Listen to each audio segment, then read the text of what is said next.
Hey there. So tomorrow I will be 2 weeks post-op from having a microdiscectomy.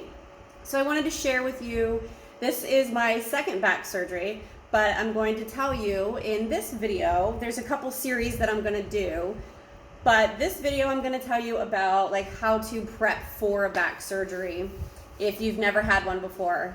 I'm not super experienced, I've only had two, but they've been two totally different surgeries as far as the actual surgery goes and the recovery. So I wanted to offer some tips to help you out and maybe put your mind a little bit at ease so you're not going in so stressed out. So a few obvious things that we're going to talk about is wash your hair, because I know for me, my last surgery that I just had about 2 weeks ago, I wasn't able to take a shower for 3 days after my surgery. And I was only in the hospital the day of my surgery that night, and then I got out the next morning. So I still had to go 2 days without showering. It wasn't like I was doing anything, but just be prepared for that. So wash your hair really well before you go into surgery. And for me, I like to put my hair up in a bun or in braids, because when you're laying on that pillow in the hospital bed, you can just kind of get it all tangled up back here, and you don't really want to be sitting up brushing your hair. Trust me, after a back surgery, brushing your hair is the last thing we give two shits about. So there's that. Then another one that you might or not think about, but shave your legs before your surgery, because it's going to be very difficult to bend forward. You're not actually even supposed to bend forward after your surgery. So unless you have somebody who cares about you enough to shave your legs, you're either going to have to deal with hairy legs, or you're going to have to find someone who will deal with your hairy legs and shave them for you, because you won't be able to shave your legs for at least a good 2 weeks after your surgery by yourself. And even at that, you're going to be like contorting your body just to get your legs where you can get them so you can shave them. So, and then also one thing I want to mention for the ladies doing this: do not get a pedicure or a manicure before your surgery, because they're going to tell you to take it off before surgery, because that's where they put the pulse oximeter on and it measures the oxygen levels in your blood. So they're going to take it off if you don't come with it off, because they need that. So don't waste your money on getting a pedicure or a manicure right before your surgery. Maybe after your surgery you can get a manicure. Pedicures might be kind of iffy. Sitting in that chair might not be too comfortable to sit for that long. So that's all up to you. I'm gonna leave that in your hands. Okay. Next thing, one thing that I didn't think about until the day before my surgery, literally the day before my surgery, I was like, oh crap, I have 6 ear piercings here, my nose, my belly. I need to fill these holes. So I went to the store really quick, and I live in Italy right now. I wouldn't have been able to find that had my surgery been in Italy, but fortunately I was in Germany for my surgery, so I went to a mall out there and I was able to get those little plastic ones that you put in just to keep the holes still there.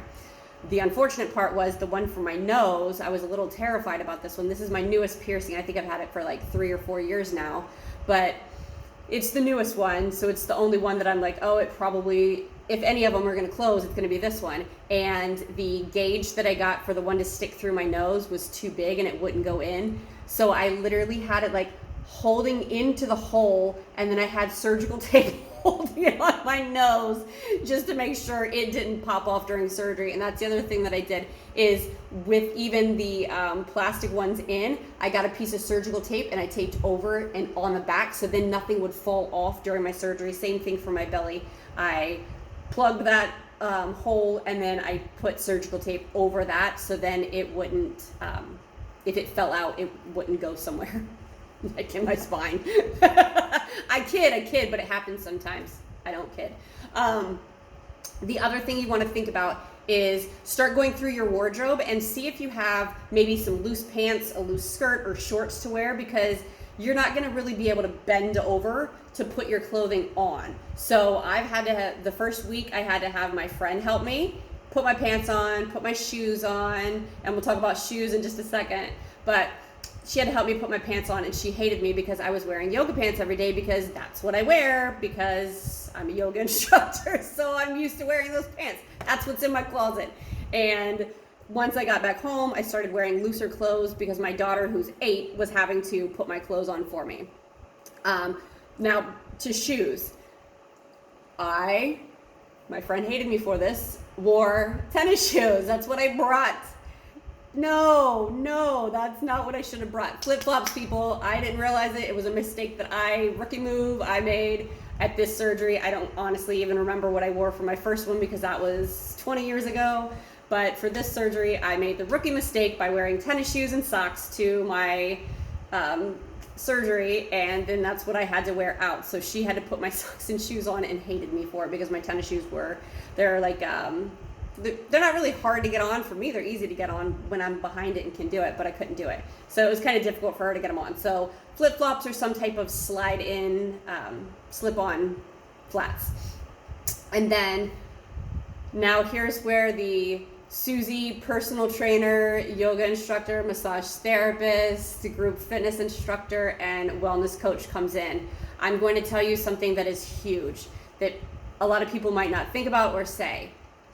Get hydrated before you go in there, because when they're trying to find your vein, if you're not hydrated, you are going to get stuck so many times, because when you dehydrate, your veins kind of shrink down a little bit, and if you're hydrated, they're nice and plump and juicy and easy to poke. I still have a hole on my hand right here, and a hole right here, and a hole right here. They poked me 3 times because this one was the IV that they used, or this one right here was the IV that they used during my surgery, and then they took everything off while I was recovering right after surgery. And then once I went into my room, this one for some reason had closed up, so they couldn't get anything through. So then they had to stick me again. And by then I was dehydrated, I guess, a little bit because they couldn't get this vein. So then they had to come get this vein right here. So trust me on that one. This is something I know going into it, and I was hydrated, but I still ended up getting stuck 3 times with needles, and I do not like needles. The other thing I'm going to tell you, and this is also coming from the same Susie as a, coach, eat healthy going into this. Try to go into your surgery as healthy as possible, because it's going to help you in the long run and with your recovery. And I'm going to make a recovery video also, so that will help out too. And I'm going to make another video that's based off of the 2 surgeries that I've had and the differences between the 2, because it was night and day, completely night and day, by means of the surgery and by means of the way that I take care of my body now versus how I took care of it then. So those are the tips I have for you to get your surgery prepped right before you're about to go into surgery. If you have any other tips to share, please comment below and let me know.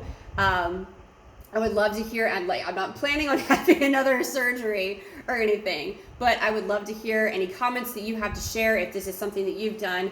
And if you are facing a back surgery, especially, I don't want to say that's my expertise, but because I've now had 2, I kind of dove into learning so much about it and caring for it and caring for your body afterwards. So come to me if you have any questions. I will absolutely help you out. This is what I do.